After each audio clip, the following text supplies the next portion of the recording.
Je vais t'expliquer pourquoi généralement les Européens et les Asiatiques sont moins forts en course à pied que les Africains. Cette vidéo, c'est la deuxième partie et je vais t'expliquer une base, je vais te la réexpliquer. Si les Africains sont forts et les Européens un peu moins forts, ça n'a rien à voir avec le sport, c'est vraiment une adaptation au climat. Comme j'ai dit dans la première partie, le corps il s'est adapté au climat pour survivre, donc il y en a un il s'est adapté au froid et l'autre à la chaleur. À gauche c'est la morphologie typique africaine et à droite c'est la morphologie typique européenne. Alors on va se concentrer sur les Européens, donc généralement jambes assez courtes et un buste assez long. Si tu as vu la première partie, tu as compris que les Africains ils étaient tout en tendons au niveau des muscles, un mollet assez court tout en tendons, avec des quadriceps assez hauts, pareil, tout en tendons, des ischios aussi très tendineux. Ça, tu as vu, c'était pour ne pas monter en chaleur. Et puisqu'il faut éviter au maximum la contraction musculaire, toujours il faut penser à nos ancêtres. Donc nous, on est bipèdes, c'est-à-dire qu'on marche. Quand tu vas marcher, tu vas contracter tes muscles du bas du corps. Et un muscle, quand il se contracte, c'est 30% pour le mouvement et 70% qui est restitué en chaleur.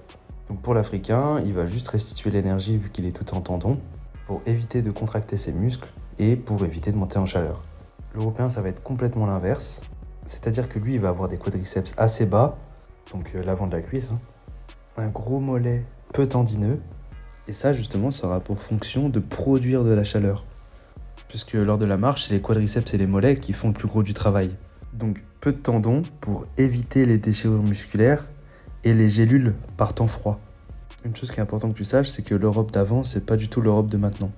Il faisait beaucoup plus froid, il y avait des périodes glaciaires, donc c'est-à-dire qu'il y avait des moments où il faisait vraiment extrêmement froid.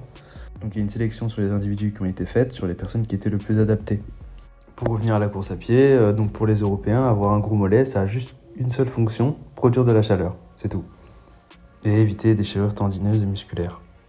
Donc quand il va courir, vu qu'il a un petit tendon et un gros muscle, c'est comme s'il avait des lestes de cheville en fait.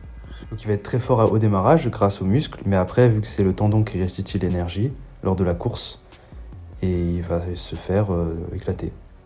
Le fait aussi que, comparé à l'Africain, il a des fessiers beaucoup moins volumineux, beaucoup moins puissants, et des membres beaucoup plus courts que l'Africain, ce qui fait qu'il va courir moins rapidement.